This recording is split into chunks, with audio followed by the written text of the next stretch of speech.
Hello दोस्तों, स्वागत है आपका एग्जाम टाइम में। तो यहाँ पर देख रहे हैं हम 1990 से 2019 तक के ओल्ड क्वेश्चन पेपर जो भी एमपीपीएससी में अभी तक पूछे गए हैं। तो हम चल रहे हैं यहाँ टॉपिक वाइज। जो हमारा अभी टॉपिक चल रहा है संविधान, और हमारा जो वीडियो है ये 5वां वीडियो है। तो यहाँ पर हम क्या करेंगे, जो आज हमारा ये वीडियो पॉलिटी का यहाँ पर खत्म हो जाएगा, इसके बाद हम इतिहास का स्टार्ट करेंगे। तो आज यहाँ पर 2018 और 2019 के क्वेश्चन मैंने लिए हैं, और इसमें जो हमारे जो क्वेश्चन छूट गए हैं पॉलिटी के, तो वो भी मैंने आज यहाँ पर ऐड कर लिए हैं। तो दोस्तों चलते हैं फिर क्वेश्चन की तरफ। देखिए यहाँ पर ये आप देखोगे 121वां क्वेश्चन है, क्योंकि 120 क्वेश्चन हम पहले कर चुके हैं। तो ये हमारा 121वां क्वेश्चन है। और देखिए मैंने क्या किया है, यहाँ पर दो चार यहाँ पर विविध के क्वेश्चन भी लिए हैं। तो आप ये ना सोचिए कि ये पॉलिटी के अंतर्गत ये नहीं आते हैं। तो बाकी दो चार मैंने यहाँ पर क्वेश्चन लिए हैं जो एमपीपीएससी में पूछे गए थे, ये हमसे छूट जाते, इसलिए मैंने यहाँ पर ऐड कर लिए। तो दोस्तों देखिए, जैसे कि यहाँ पर पूछा है आईएसआई का पूरा नाम क्या है, तो ये है इंटर सर्विसेज इंटेलिजेंस। देखिए मैं यहाँ पर आपका समय बचाने के लिए डायरेक्ट आंसर बताता हूँ और साथ में फैक्ट भी बताता हूँ आपको। इंटर सर्विसेज इंटेलिजेंस, तो ये कहाँ की गुप्तचर संस्था है, तो ये जो गुप्तचर संगठन है ये है पाकिस्तान का। ठीक है, तो ये आप ध्यान रखोगे।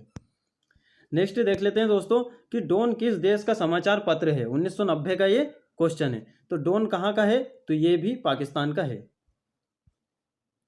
नेक्स्ट है कि मोसाद क्या है। 1994 का ये क्वेश्चन है। तो ये है इजराइल की गुप्तचर संगठन। ये इजराइल का जो गुप्तचर संगठन है तो उसे मोसाद कहा जाता है। देखिए जैसे कि आपने अभी ये क्वेश्चन देखा होगा कि यहाँ पर ये जो क्वेश्चन है ये लूसेंट में दिए गए हैं। तो अभी मैं आपको ये भी बताऊंगा कि जो 2018 और 2019 में जो क्वेश्चन आया है तो लूसेंट का कितना महत्व है, यानी अभी भी उससे क्वेश्चन आते हैं या नहीं आते हैं, तो वो मैं आपको यहाँ पर बताऊंगा कि उससे क्वेश्चन आते हैं, पढ़ना क्यों जरूरी है हमें। अब देखिए जैसे कि यहाँ पर क्वेश्चन पूछा गया है कि वहाँ कौन सा अपराध है जिसके घटित करने का प्रयास दंडनीय, यानी आप यदि वो प्रयास करते हैं तो आप दंडनीय कहलाओगे, यानी आपको दंडित किया जाएगा। और जिसके पूर्ण होने पर अपराधों को दंडित नहीं किया जा सकता। तो ये 1991 का ये क्वेश्चन है।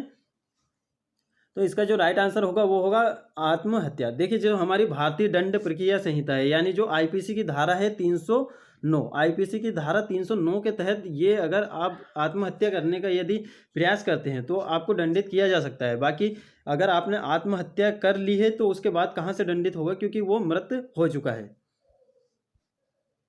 नेक्स्ट है दोस्तों कि जापान की संसद को क्या कहा जाता है। तो जापान की संसद को कहा जाता है डाइट। अब देखिए जैसे कि साथ में मैं इनको भी बताता हूँ आपको कि जो रिक्सडेग है, रिक्सडेग कहाँ की है, तो रिक्सडेग स्वीडन की है। देखिए यहाँ लिखने में थोड़ी सी प्रॉब्लम आ रही है, तो मैं आपको बोल के बता देता हूँ, आप ध्यान रखिएगा। और जो कोर्टेज है वो कहाँ की है, स्पेन की है। और सेजिम कहाँ की है, पोलैंड की है। यानी ये सब अलग अलग देशों की यहाँ पर संसद दी हुई है। अब देखिए जैसे कि कथन और कारण, यानी जो यूपीएससी का जो पूछने का जो पैटर्न है, यानी उनका जो तरीका है, तो उस तरीके को भी कभी कभी यहाँ पर फॉलो किया जाता है। देखिए जैसे कि यहाँ पर कथन दिया है कि भारतीय संविधान मूलतः संघात्मक स्वरूप का है, और इसका जो कारण बताया गया है वो है यहाँ पर अनुच्छेद 352 में राज्यों में संवैधानिक तंत्र की विफलता की दशा के प्रावधान है 2008। देखिए यहाँ पर जो कथन है, कथन का कारण यहाँ पर मैच हो रहा है। बाकी इसमें एक छोटी सी मिस्टेक यहाँ पर कर दिया है कि जो अनुच्छेद 352 है, तो अनुच्छेद 352 के तहत राष्ट्रीय आपात लगाया जाता है। यानी राष्ट्रीय आपातकाल किसके तहत घोषित किया जाता है, तो वो किया जाता है 352 के तहत। अब बाकी जो यहाँ पर जो कह रहे हैं कि राज्यों में संवैधानिक तंत्र की विफलता, तो इसके लिए अलग से अनुच्छेद है 356। यानी इसके लिए 356 अनुच्छेद के तहत अगर राज्यों में संवैधानिक तंत्र विफल हो जाता है तो राष्ट्रपति शासन वहाँ पर लगाया जाता है। तो इसका जो हमारा राइट आंसर होगा वो सी वाला होगा, क्योंकि यहाँ पर कथन सही है पर कारण उसका गलत है। अगर यहाँ पे 356 यदि लिख देते तो कथन भी सही होता और उसका कारण भी सही होता। तो हमारे फर्स्ट वाला फिर ऑप्शन होता कि कारण का सही स्पष्टीकरण है। दोस्तों नेक्स्ट क्वेश्चन है हमारा कि किस भारत पाकिस्तान संघर्ष के परिणाम स्वरूप बांग्लादेश स्थापित हुआ। 1996 का ये क्वेश्चन है। तो ये इसका जो राइट आंसर होगा दिसंबर 1971। देखिए हुआ क्या था कि जो शेख मुजीबुर रहमान है, तो उन्हें क्या करा था, जो पश्चिमी पाकिस्तान है तो वहाँ पर उनको गिरफ्तार कर लिया गया था। तो पूर्वी पाकिस्तान में क्या हुआ था, विरोध प्रदर्शन हुआ था, जिस कारण ये युद्ध यहाँ पर हुआ था।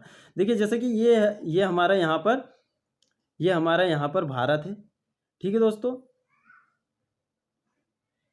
देखिए ये हमारा भारत है, तो जो इधर का जो क्षेत्र है ना, तो इधर का जो क्षेत्र है वो पश्चिमी पाकिस्तान है, जो अभी वर्तमान में जो पाकिस्तान है, वो इधर का जो क्षेत्र था ये पूर्वी पाकिस्तान था, जो कि अभी हम इसे बांग्लादेश के नाम से जानते हैं। ठीक है, तो ये यहाँ पर इन्हें यहाँ पर गिरफ्तार कर लिया गया था, मुजीर रहमान को। इसके कारण यहाँ पर पूर्वी पाकिस्तान में यहाँ पर क्या हुआ था, यहाँ पर विरोध प्रदर्शन हो रहा था, जिसमें भारत ने बांग्लादेश का साथ दिया था। नेक्स्ट क्वेश्चन है दोस्तों कि भारतीय थल सेना की ऑपरेशन कमांड कितनी है। 1999 का ये क्वेश्चन है। अभी देखिए जिस टाइम ये क्वेश्चन यहाँ पर पूछा गया था उस टाइम यहाँ पर कितनी 6 कमांड हुआ करती थी, और अभी आप वर्तमान की बात करोगे तो यहाँ पर 7 कमांड है ना। तो जो भारतीय थल सेना है तो उसमें अभी 7 कमान है। और यदि आपसे पूछा जाए कि जो मुख्यालय है भारतीय थल सेना हो चाहे वायुसेना हो चाहे यानी एयरफोर्स हो चाहे नेवी हो चाहे आर्मी हो, तो तीनों का जो मुख्यालय है वो नई दिल्ली में है। अब नेक्स्ट क्वेश्चन है दोस्तों कि वैज्ञानिक समाजवाद का श्रेय किसे जाता है। तो ये आप सभी को पता है कि कार्ल मार्क्स को वैज्ञानिक समाजवाद का जनक कहा जाता है या फिर उन्हें उसका श्रेय दिया जाता है। देखिए आपने यहाँ पर एक चीज़ देखी होगी कि एमपीपीएससी में पूरे फैक्ट वाइज यहाँ पर पूछ रहे हैं, तो आपको भी टॉपिक से रिलेटेड यहाँ पर फैक्ट ही पढ़ना है। पुराने क्वेश्चन पेपर हम इसलिए सोल्व कर रहे हैं ताकि हमें आने वाले क्वेश्चन का अंदाजा हो जाए कि किस टाइप से एमपीपीएससी में पूछे जाते हैं और हम उसी अनुसार पढ़े। हमें कुछ भी एक्स्ट्रा नहीं पढ़ना है, जो हमारे सिलेबस में है, जिस टाइप के क्वेश्चन पूछे जाते हैं, जिस टाइप का पैटर्न है, उसी आधार पर हमें तैयारी करना है ना, अदर कुछ भी नहीं पढ़ना है। देखिए यहाँ पर ये क्वेश्चन पूछा गया था यूएनओ द्वारा सन को अंतर्राष्ट्रीय महिला दिवस या महिला वर्ष के रूप में मनाया गया। 2013 का ये क्वेश्चन है, तो ये 1975 में मनाया गया था। ठीक है, तो देखिए ये इस टाइप से भी यहाँ पर क्वेश्चन पूछे जाते हैं। नेक्स्ट है हमारा कि स्वतंत्र भारत में प्रथम बार संसदीय सचिव का पद किस वर्ष सृजित किया गया था। 2018 का क्वेश्चन है। देखिए यहाँ पर अब 2018 और 19 के क्वेश्चन यहाँ पर स्टार्ट हो जाएंगे। तो यहाँ पर देखिए क्या है कि ये 1952 में, ठीक है, कहीं कहीं आपको 51 भी देखने को मिलेगा, जबकि इसका राइट आंसर है 1952 में संसदीय सचिव का पद। अब ये क्या होता है, ये वित्तीय लाभ का पद होता है जिसे मंत्री के साथ जुड़ा होता है। ये मंत्री के साथ इसलिए जुड़ा होता है ताकि वो उसकी मदद कर सके। अब अलग अलग राज्यों में भी होते हैं और संसदीय सचिव का पद भारत में भी होता है। अब देखिए जैसे कि अब एमपी में आप मुख्य सचिव की बात करोगे तो ये अभी वर्तमान में मुख्य सचिव कौन है, इकबाल सिंह बैस है ना, और 28 अन्य अपर सचिव भी है। अब दोस्तों हम बात कर लेते हैं अब नेक्स्ट क्वेश्चन की हमारे कि निम्नलिखित में से कौन सा सुमेलित नहीं है। तो ये 2018 का ये क्वेश्चन है। देखिए इस टाइप से क्वेश्चन आते हैं, तो ये इसमें हम यहाँ पर देखेंगे कि जो 371 गा है तो इसमें मेघालय नहीं, इसमें मणिपुर का वर्णन है, यानी इसमें मणिपुर के लिए विशेष राज्य का यहाँ पर दर्जा दिया गया है। अभी बात करते हैं दोस्तों 370 की। 370 को हटाकर अभी यहाँ पर 370 को खत्म कर दिया गया है, जिसे अभी जम्मू और कश्मीर को क्या बना दिया गया है, अभी वहाँ पर विधानसभा होगी अब। तो यह 370 जो अनुच्छेद है इसके तहत अभी हटा दिया गया है जम्मू कश्मीर को, तो ये आप ध्यान रखोगे। तो यहाँ पर किस किस राज्य के लिए अभी आप कमेंट में मुझे ये बताइए कि किस किस राज्य में अभी विशेष राज्य का दर्जा नहीं हटाया गया, यानी कौन कौन से राज्य में अभी विशेष राज्य का दर्जा अभी भी है। नेक्स्ट है दोस्तों कि लोकसभा में अनुसूचित जाति के लिए आरक्षित स्थानों की संख्या कितनी है। देखिए क्वेश्चन को ध्यान से पढ़ना भी बहुत जरूरी होता है। यहाँ पर पूछा गया है कि अनुसूचित जाति यानी एससी के लिए अभी कितनी यहाँ पर मतलब सीटें आरक्षित है। तो ये है यहाँ पर 84। अब 84 तो यहाँ पर एससी के लिए हो गई। अब बात करते हैं कि दोस्तों की जो एसटी है तो एसटी के लिए यहाँ पर 47 सीटें हैं अभी वर्तमान में। तो एससी के लिए देखिए जैसे कि यहाँ पर एससी के लिए कितनी हो गई, यहाँ पर 84 यहाँ पर एससी के लिए हो गई, और एसटी के लिए कितनी है आरक्षित सीटें अभी 47। तो ये दोनों मिलाकर कितनी सीटें यहाँ पर हो जाती है, यहाँ पर 131 सीटें, कुल 131 सीटें यहाँ पर हो जाती है। तो यहाँ पर अभी लोकसभा की बात करते हैं तो 131 सीटें यहाँ पर अभी कुल आरक्षित है। जिसके बाद में इसका जो वर्णन है, जैसे कि लोकसभा में एसटी एससी के आरक्षण से संबंधित यदि वर्णन की बात हम करते हैं तो ये अनुच्छेद 330 में इसका प्रावधान है। तो ये आप ध्यान रखोगे। तो नेक्स्ट क्वेश्चन है दोस्तों कि निम्न में से कौन सा सुमेलित नहीं है। 2018 का ये क्वेश्चन है। अब देखिए यहाँ पर दिया है राज्य और यहाँ राज्यसभा में सीटों का आवंटन। अब इसमें हम बात करते हैं जो आंध्र प्रदेश है, तो आंध्र प्रदेश में अभी 18 नहीं है, तो यहाँ पर 11 सीटें यहाँ पर दी जाती है। और मध्य प्रदेश की यदि हम बात करते हैं तो मध्य प्रदेश में भी यहाँ पर 11 सीटें ही है। और सभी की बात करते हैं तो देखिए जैसे कि यहाँ उड़ीसा में 10 है, तमिलनाडु में 18 है और महाराष्ट्र में 19 है। तो ये यहाँ पर राइट है। और यदि हम बात करते हैं कि जो राज्यसभा की जो संरचना है वो किस अनुच्छेद के अंतर्गत आती है, तो अनुच्छेद 80 के तहत, तो ये भी आप ध्यान रखोगे। नेक्स्ट देख लेते हैं कि निम्नलिखित में से किस संवैधानिक संशोधन अधिनियम ने मौलिक अधिकारों की सूची में संपत्ति के अधिकार को हटाया गया है। देखिए अब ये 2019 का क्वेश्चन है। अब बताओ कि ये क्वेश्चन आपको लुसेंट में नहीं मिलेगा क्या? तो ये लुसेंट में क्लियर लिखा है, आप संविधान वाले पोर्शन में जाकर देखिएगा तो ये लुसेंट से ही क्वेश्चन डायरेक्ट उठकर आया है, यानी आप फैक्ट पढ़ लोगे तो आपका यहाँ पर काम हो जाएगा। तो ये है 44वें संविधान संशोधन 1978, और अभी जो संपत्ति का अधिकार है वो 300 का के अंतर्गत अभी वैधानिक या कानूनी अधिकार के अंतर्गत आता है। देखिए जैसे कि कुछ प्रश्न नहीं मिलेंगे, जैसे कि भारत में दल विहीन प्रजातंत्र किसने प्रस्तावित किया, 2019 का ये क्वेश्चन है। अब देखिए जैसे कि इसका जो राइट आंसर हम मान के चलते हैं तो ये है जयप्रकाश नारायण। बाकी जो एमपीपीएससी आयोग है उन्होंने यहाँ पर दो को यहाँ पर राइट आंसर माना है, यानी यहाँ पर अगर आप महात्मा गांधी भी टिक करते हैं तो भी राइट आंसर था, और जयप्रकाश नारायण भी यहाँ पर टिक करते हैं तो भी राइट आंसर था, यानी आयोग ने यहाँ पर 2 ऑप्शन को सही माना है। नेक्स्ट है दोस्तों कि भारत में प्रथम महिला मुख्य निर्वाचन आयुक्त कौन थी। देखिए ये आपका डायरेक्ट लुसेंट का विविध वाला पोर्शन, यानी वहाँ जो आपका मिसलेनियस वाला पोर्शन है तो उससे ये डायरेक्ट क्वेश्चन आया है। तो इसका जो राइट आंसर वो हो जाता है तो VS रमा देवी। ठीक है, तो भारत में प्रथम महिला इस टाइप से वहाँ पर दिया है, तो आप लुसेंट से ये पढ़ सकते हैं। देखिए आपको 2 क्वेश्चन अभी मैंने लुसेंट से यहाँ पर बता दिए हैं। तो अभी तो हम पॉलिटी की ही बात कर रहे हैं, बाकी अन्य सब्जेक्ट से भी यहाँ पर अभी भी आते हैं। तो ऐसा नहीं है कि आपको लुसेंट ही पढ़ते रहना है, यानी लुसेंट को आपको कंप्लीट कर लेना है, उसके बाद में यदि और कोई बुक आती है तो उसके भी फैक्ट आपको पढ़ते रहना है। अब यहाँ पर नेक्स्ट क्वेश्चन हम देख लेते हैं कि संविधान का कौन सा अनुच्छेद भारत में नियंत्रक और महालेखा परीक्षक के कर्तव्य को निर्धारित करता है। 2019 का क्वेश्चन है। देखिए ये भी डायरेक्ट लुसेंट से ये क्वेश्चन आया है। तो अनुच्छेद 149 में क्या है, जो नियंत्रक और महालेखा परीक्षक है उसके कर्तव्य है। और बाकी अगर हम नियुक्ति की बात करते हैं तो ये अनुच्छेद 148 के तहत नियंत्रक और महालेखा परीक्षक की नियुक्ति की जाती है। नेक्स्ट क्वेश्चन है दोस्तों कि पंचायती राज संस्थाओं को संवैधानिक मान्यता प्रदान करने की अनुशंसा करने वाली समिति का नाम क्या है। ये है 2019 का क्वेश्चन। तो दोस्तों इसका जो राइट आंसर जो आयोग ने माना है वो है यहाँ पे LM सिंघवी समिति। देखिए इसमें भी बहुत कन्फ्यूजन था, मतलब बहुत लोग अशोक मेहता समिति यहाँ पर बता रहे थे। तो देखिए यहाँ पर अशोक मेहता समिति ने भी इसकी सिफारिश की थी कि पंचायती राज संस्थाओं को संवैधानिक मान्यता मिलना चाहिए।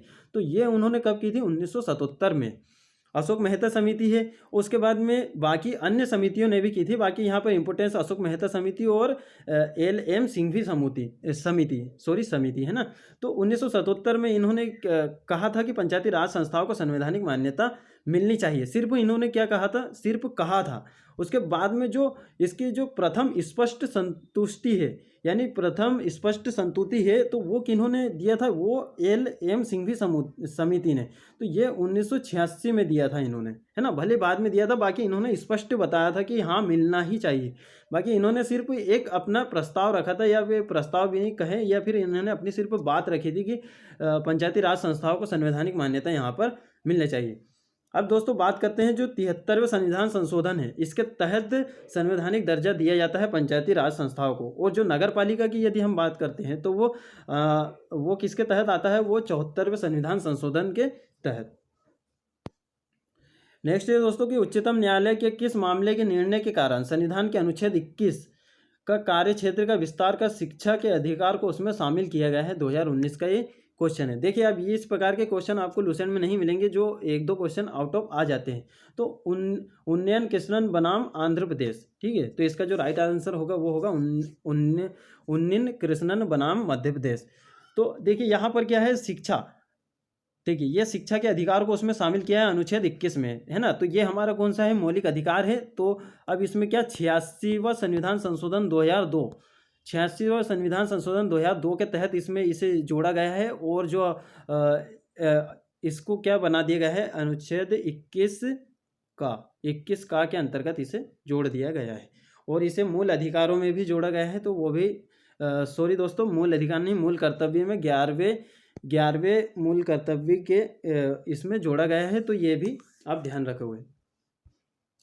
नेक्स्ट हम देख लेते हैं दोस्तों यहाँ पर तो राज्य निर्वाचन आयोग नगरीय निकायों के निर्वाचन का संचालन किस अनुच्छेद के तहत करते हैं? तो ये 2019 में ये क्वेश्चन पूछा गया था, तो आयोग ने इसका जो राइट आंसर माना है वो है 243 के। अब बात करते हैं दोस्तों कि पंचायतों के बारे में जो संविधान का जो भाग है, तो ये भाग 9 के अंतर्गत पंचायतें यहाँ पर आती है। और बात करते हैं कि जो भाग 9 के अंतर्गत पंचायतें आ गई और भाग 9 का के अंतर्गत यहाँ पर नगर पालिका आ जाती है।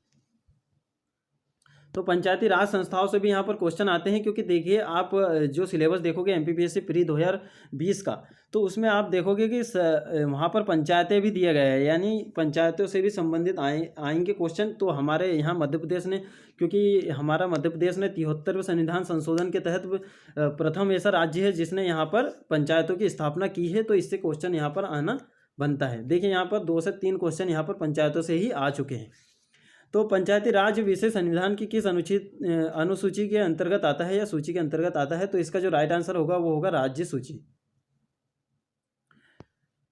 नेक्स्ट ये दोस्तों कि संविधान के कौन से भाग में पंचायती राज से संबंधित प्रावधान सम्मिलित किए गए हैं? तो ये 2019 का क्वेश्चन है, ये भी आपको लुसेंट में मिल जाएगा। तो ये है भाग 9। नेक्स्ट ये दोस्तों कि 1909 का अधिनियम संबंधित था, 2017 का ये क्वेश्चन है। तो ये जो संबंधित था ये था पृथक मताधिकार क्षेत्र के लागू करने से, यानी इन्होंने क्या करा था, जो मुस्लिम समुदाय है इनके लिए अलग से निर्वाचन करने का प्रावधान लिया था, यानी कि इनके लिए सांप्रदायिक निर्वाचन का प्रस्ताव रखा था। अब इसे 1909 के जो अधिनियम को हम किसके मतलब एक तौर पे और जानते हैं कि मार्ले मिंटो सुधार है ना, मार्ले मिंटो सुधार के अंतर्गत हम इसे जानते हैं। और जिसके बाद जो लॉर्ड मिंटो है उसे सांप्रदायिक निर्वाचन का जनक कहा जाता है। लॉर्ड मिंटो को क्या कहा जाता है? सांप्रदायिक निर्वाचन का जनक कहा जाता है।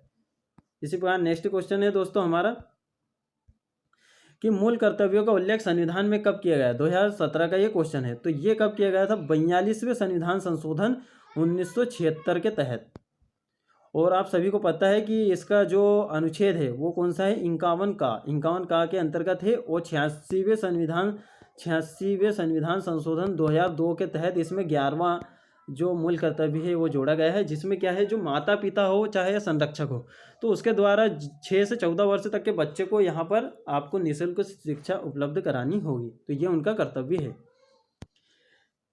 दोस्तों नेक्स्ट है तारकुंडा समिति का गठन किस उद्देश्य के लिए किया गया था? 2015 का ये क्वेश्चन है। तो इनका जो गठन किया गया था चुनाव सुधार के लिए किया गया था। अब इसके उद्देश्य की बात करते हैं तो देखिए इसका उद्देश्य भी यही है कि जो चुनाव प्रणाली में जो बढ़ते चुनावी खर्च है उस पर नियंत्रण के लिए यहाँ पर तारकुंडा समिति ने ये सिफारिश की थी, इसीलिए इसका गठन किया गया था। तो हमारा सेकंड लास्ट क्वेश्चन है कि संविधान को एक पवित्र दस्तावेज किसने कहा था? 2015 का ये क्वेश्चन है। तो BR अम्बेडकर ने इसे एक पवित्र दस्तावेज कहा था। और यदि जैसे कि संविधान की आत्मा की बात करते हैं तो जो BR अम्बेडकर है उन्होंने संविधान की आत्मा किसे कहा है? जो हमारा जो लास्ट वाला मौलिक अधिकार है संवैधानिक उपचारों का अधिकार, तो उसे यहाँ पर संविधान की आत्मा कहा है। तो ये भी आप ध्यान रखोगे। दोस्तों इसी प्रकार हमारा ये लास्ट क्वेश्चन है, रेगुलेटिंग एक्ट किस वर्ष पारित किया गया था? 2015 का ये क्वेश्चन है। तो ये किया गया था 1773 में किया गया था। तो इसे क्यों किया गया था? क्योंकि जैसे भारत में ईस्ट इंडिया कंपनी की गतिविधियों को ब्रिटिश सरकार की निगरानी में लाने के लिए यहाँ पर रेगुलेटिंग एक्ट पारित किया गया था। तो दोस्तों इसी प्रकार हमारे यहाँ पर पॉलिटी के क्वेश्चन कंप्लीट हो जाते हैं और हम अन्य सब्जेक्ट के भी यहाँ पर क्वेश्चन लेकर आएंगे। और आप चाहें तो हमारे टेलीग्राम चैनल से भी जुड़ सकते हो, डिस्क्रिप्शन में हमने लिंक देकर रखें। और इसके बाकी की सीरीज आप देखने के लिए चैनल के प्ले लिस्ट में जाकर देख सकते हो। तो वहाँ पर सारी सेपरेट प्ले लिस्ट वहाँ पर है, जिसके बाद में और भी जो वीडियो आएंगे तो वो उनके नीचे ऐड होते जाएंगे। तो इसी प्रकार आपको पूरी एक प्ले लिस्ट में सारे यहाँ पर ओल्ड पेपर मिल जाएंगे एनालिसिस के साथ। दोस्तों मिलते हैं फिर नेक्स्ट वीडियो में।